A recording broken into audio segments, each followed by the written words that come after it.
this video, we will talk about painting shiny objects with watercolor. I will explain what is the most important for showing bright lights in your painting, and I'll tell you right away it will not be white paint. My subject will be these Christmas tree ornaments. I sketched them on my 140-pound cold press watercolor paper. You see the list of colors that I used in this painting on the screen, and let's start painting. I am going to start with the background because I want it to be soft and distant. I am going to start painting wet on wet, so I applied a wash of clean water to everything except my Christmas ornaments.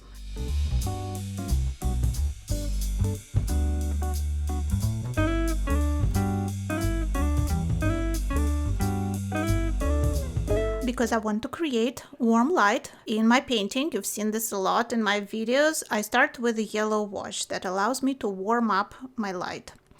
I can also drop in some permanent orange and maybe some sap green. I'm going to use it for those branches in the foreground, and using it in the background will allow me to tie the foreground and the background.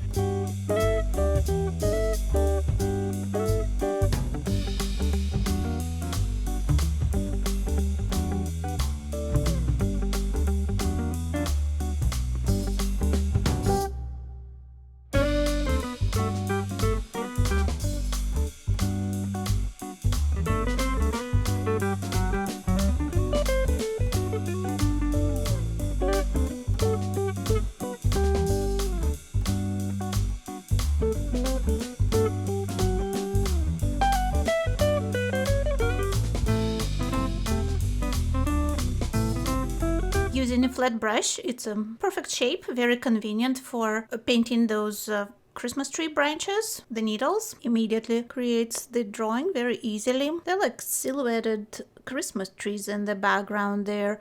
I don't know if I want to show them exactly, but we can hint at them, at those kind of warm shapes that I see in the reference photo. I'm neutralizing my green with Scarlet Lake, very warm red, almost orange. And I'll tell you, this painting will look a giant mess most of the time, but you will see at the end it will all work out. I was a little bit surprised myself how well it turned out, because I thought I did something wrong. I thought all those intense colors and all those mixing those colors is not going to work, but somehow it did in the end.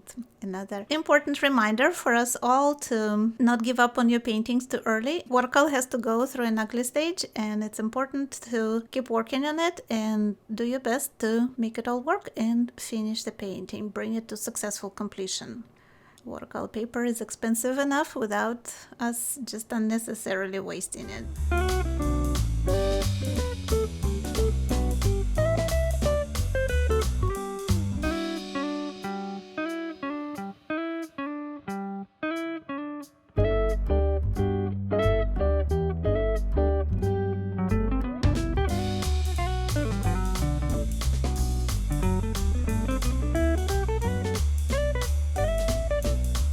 Let the first layer of the background dry. Of course, it's not dark enough, so I need to drop in some Antwerp blue to make it a little bit darker. Still using a flat brush to get maximum intensity of color. Of course, working around those areas of light that I created. And let's drop in some Senolia red as well. That blue is very intense. I want it to be more purple than blue, I think. So red will mix with it on paper and get me the color that I need. That blue is spreading everywhere, but I still want to preserve some areas as lighter areas in the background.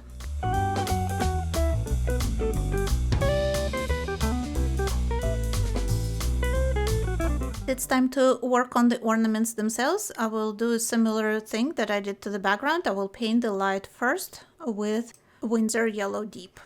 And then I will go through all my reds, from warmer ones to cooler ones, to paint the mid-tone areas and the darks on those ornaments, and hopefully make them look spherical, look like the balls that they are, and show that they have some volume.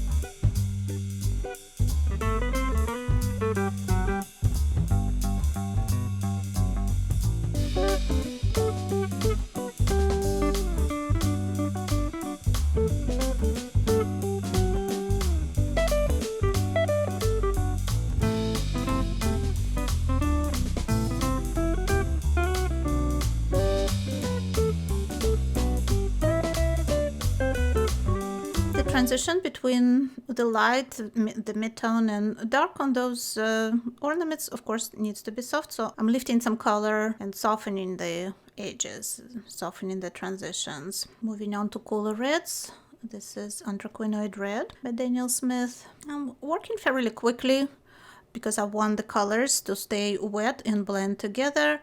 But if they do dry, it's not a problem. I can kind of scrub a little bit and soften the edges between different colors. I do try to stay within those dry areas, the areas of white paper on my painting, because I don't want the color to run into the background. I want those ornaments to have hard edge on the outside.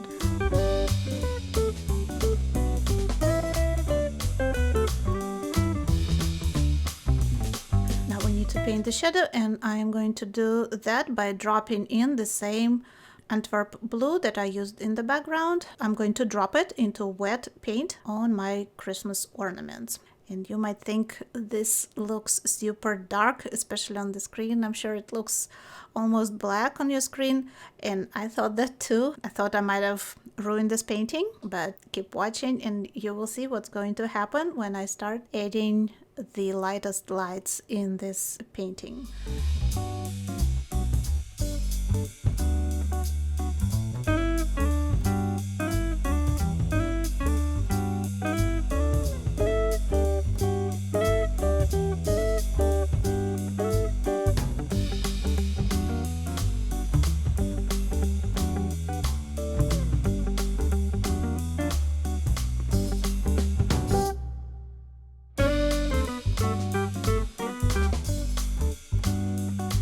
Be a little bit careful with the drawing. Painting circles is pretty tough thing to do because we kind of have to freehand it. So when painting round objects like these ornaments, we really need to pay attention to the drawing so they don't end up like lopsided or oval or something like that.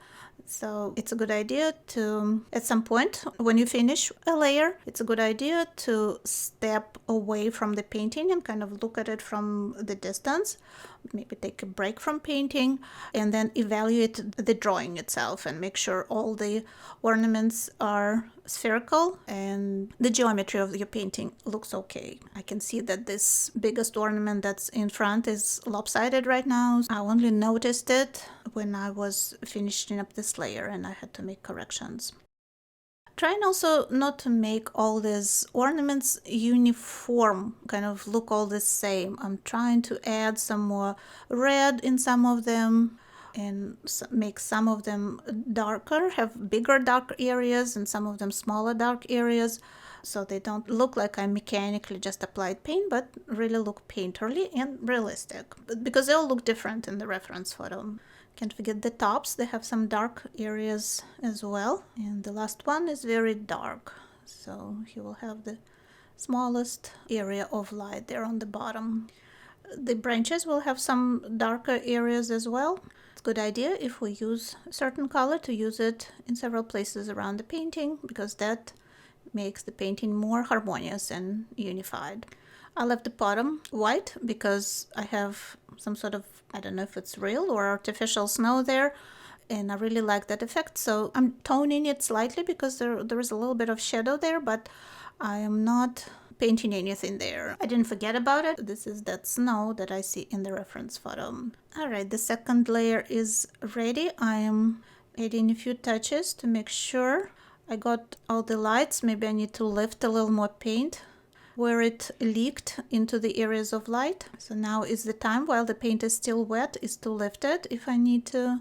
I want to cover all the white that I have because it really throws me off, those white tops on those ornaments. And I can always go back and drop in more yellow for the lights. If I lost them, it's easy to bring them back with very intense pigment straight out of my well on the palette.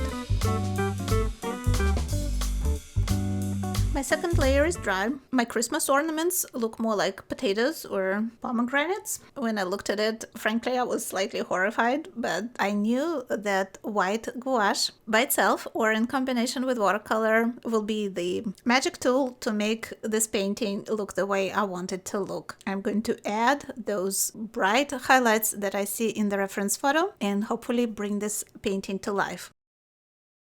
I have 2 little cups with white artist gouache, titanium white by M. Graham. Some of it I'm going to use in pure form, and right now I'm painting with white gouache mixed with a little bit of that Windsor yellow dip that I used in the background in the very beginning. So I am going to paint the lightest lights in my painting. I see them in the background. I also see them on those ornaments. Using a small dagger brush gives me a lot of control, doesn't hold a lot of water. I'm squinting when looking at the reference photo to see those bright areas. And I think even after a few brush strokes, you see how this painting immediately comes to life. Working on this painting was another reminder for me of the importance of tonal relationships in a painting. You have to have light, mid-tone, and dark areas, but most importantly, if you want your lights to be very bright, you need to have very dark areas. To answer my question in the beginning of this video, it's not about white paint. It's not a question of bright whites. It's a question of having sufficiently saturated, intense darks. Having that high contrast, that wide tonal range creates luminosity and sparkle in your painting. And it seems like watercolor is a medium that's transparent and it's very light, but you can paint very intense dark passages with watercolor. And for my artistic style, I would say that's more organic approach for me, for my style.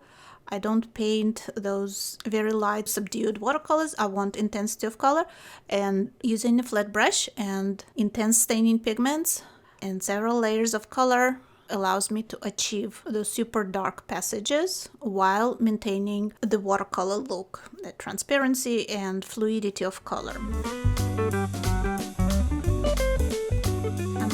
Brightest highlights in the center of each light spot with a pure white. I can also mix white gouache with lemon yellow. That gives me a nice natural kind of looking highlights as well. And I'm concentrating the highlights in the focal point of my painting. Notice that I'm not distributing them everywhere. I already have that lighter area on the bottom, so I'm trying to balance it with highlights just in the center of the upper portion of the painting.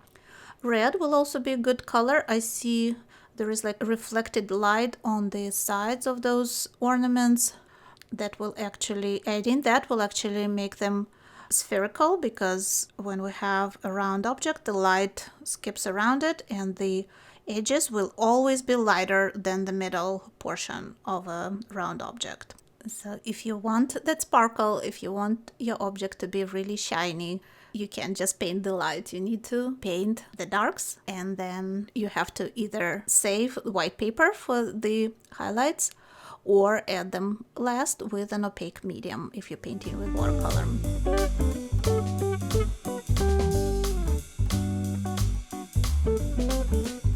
Do a little splattering with diluted gouache that will help me to show all those scattered little reflections that I see in the reference photo as well. I can soften some of them with a dry brush so they're not equally intense. I want them very intense only in the front. I want something on the bottom as well, so I added some red into my white gouache mixture, get that intense pink color, because some of the highlights are really, they're not white, they're more pink. I can do a little splattering on the background as well. It's not going to be super visible when it dries. I can also soften some areas with my brush. Those lights in the back, they have very defined edges in the reference photo because camera makes them very defined, but in reality they will be more blurry, so let's soften them with a wet brush. On my channel, I have several more videos about painting shiny objects, glass, reflections, and burning candles. If that's one of the areas that interests you as well, I'll left you a whole list of links in the description and also in the cards at the end of this video. And here is the finished painting. Let me know in comments what you think about it. Did it turn out the way you expected from the beginning, or were you surprised with the results? Thank you so much for watching this video, and I'll see you in the next one here on Timer Up Studios channel.